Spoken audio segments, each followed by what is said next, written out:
Assalamualaikum warahmatullahi wabarakatuh. Perkenalkan, nama saya Mustaina dari kelas 12 TKJ 4. Kali ini saya akan menjelaskan tentang materi bab 3, pengujian dan evaluasi produk. Pada bab 3 ini terbagi menjadi 3 bagian, yaitu A. Pengujian, B. Standarisasi, dan C. Evaluasi.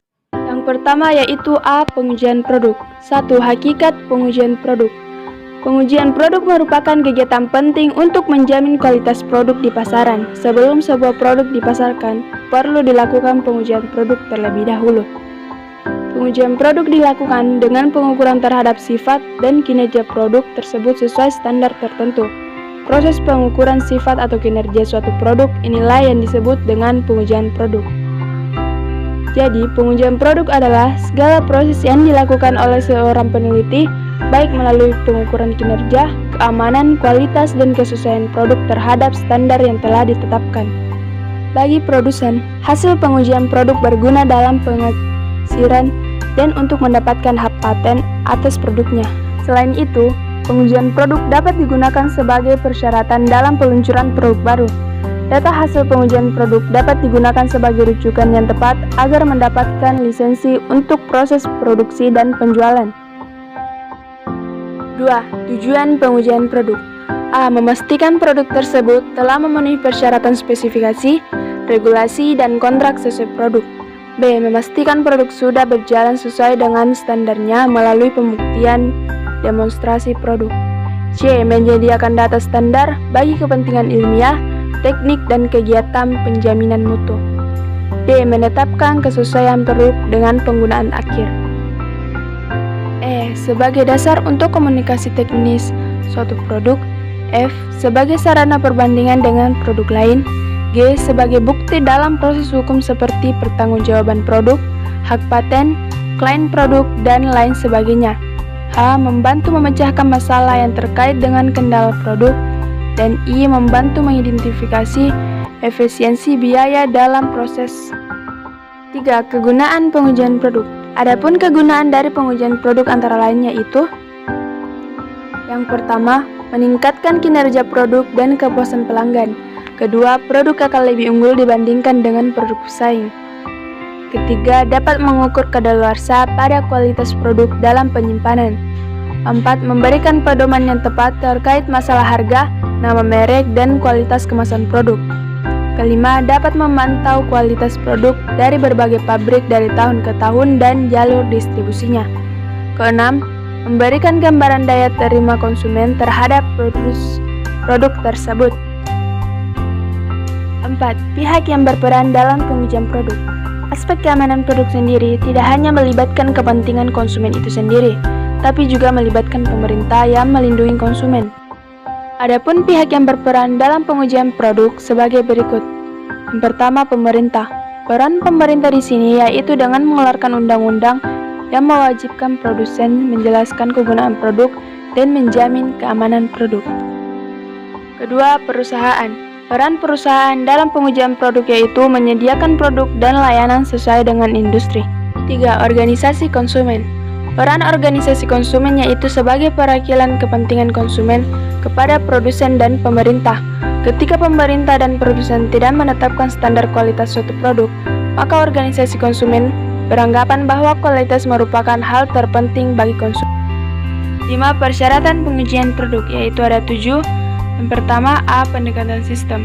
Metode dan produsen pengujian produk harus memiliki sistem yang standar, sehingga setiap produk yang sejenis diuji dengan menggunakan cara yang sama. B. Data normatif. Pengujian produk dilakukan secara berkelanjutan dari waktu ke waktu. Tujuannya untuk membangun database normatif sehingga hasil uji produk lebih memiliki hasil. C. Perusahaan penelitian yang sama. Ada baiknya produsen menggunakan satu perusahaan riset untuk melakukan semua pengujian produknya. Hal ini merupakan satu-satunya cara untuk memastikan semua uji produk dilakukan dengan cara yang persis sama. D. Uji lingkungan nyata. Adalah pengujian produk yang dilakukan oleh orang-orang yang berada di lingkungan tempat nantinya produk tersebut akan digunakan. Jika produk tersebut digunakan di kantor, maka produk tersebut harus diuji oleh orang-orang yang bekerja di kantor. Populasi sampel yang relevan. Sampel merupakan variabel penting dalam pengujian produk. Apabila produk baru atau produk yang memiliki pangsa pasar yang rendah, maka sampel harus mencerminkan susunan merek dari pasar tersebut. F. Variabel krisis. Kegunaan kualitas produk harus dipahami dari sudut pandang konsumen, bukan dari produsen. G. Tindakan konservatif. Bila produsen telah yakin memiliki produk yang lebih baik, usahakan untuk memasarkan ke wilayah pemasaran yang terbatas selama periode tersebut. Hal ini bertujuan untuk melihat siklus pembelian produk berulang. Selanjutnya, distribusikan produk ke semua pangsa pasar. Semakin kecil pangsa pasar, akan semakin besar pula risiko yang bisa diambil dengan formulasi baru tersebut. Semakin besar pangsa pasar, maka semakin bisa mempertahankan keadaan dalam memperkenalkan formula baru. Selanjutnya, B. Standarisasi dan sertifikasi produk. Pengertian standarisasi dan sertifikasi produk. Istilah dari standarisasi berasal dari kata standar yang memiliki arti satuan ukuran dan dapat digunakan sebagai dasar pembandingan kualitas, kuantitas, nilai, dan hasil karya yang nyata. Dalam arti yang luas, standar menunjukkan spesifikasi suatu produk, bahan maupun proses.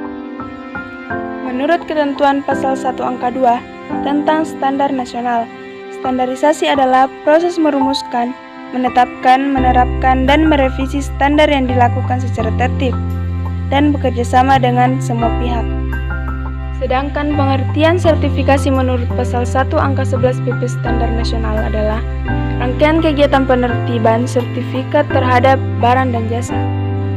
Lebih lanjut, pasal 1 angka 12 menyebutkan bahwa pengertian sertifikat adalah jaminan tertulis yang diberikan oleh lembaga laboratorium yang telah terakreditasi untuk menyatakan bahwa barang, jasa, proses, sistem, atau personal telah memenuhi standar yang telah dipersyaratkan.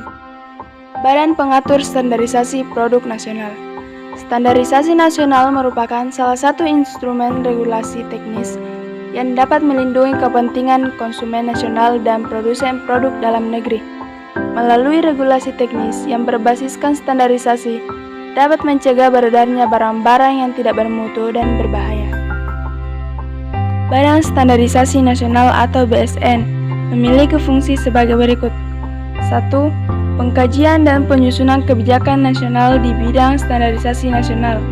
2. Koordinasi kegiatan fungsional dalam pelaksanaan tugas BSN. 3. Fasilitas dan pembinaan terhadap kegiatan instansi pemerintah di bidang standarisasi nasional. 4. Penyelenggaraan pembinaan kerjasama dalam negeri dan internasional di bidang standarisasi. Dan yang terakhir bagian C yaitu evaluasi dan pengendalian kualitas produk. Pengertian evaluasi produk. Evaluasi produk adalah evaluasi yang diarahkan untuk melihat hasil program yang akan dicapai sebagai dasar untuk menentukan keputusan akhir, diperbaiki, dimodifikasi, ditingkatkan, atau dihentikan. Penentuan kualitas produk dan pengendalian mutu produk.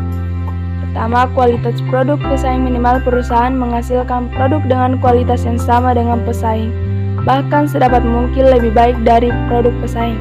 Kedua, manfaat akhir dari produk. Apakah produk tersebut sebagai produk akhir atau produk perantara untuk diproduksi lebih lanjut. Dan ketiga, keseimbangan antara harga dan kualitas perusahaan harus menyesuaikan harga jual dengan kualitas produk. Konsumen tidak akan segan membeli dengan harga tinggi bila kualitas dari produk yang dibelinya memang terjamin atau berkualitas super. Manfaat pengendalian kualitas.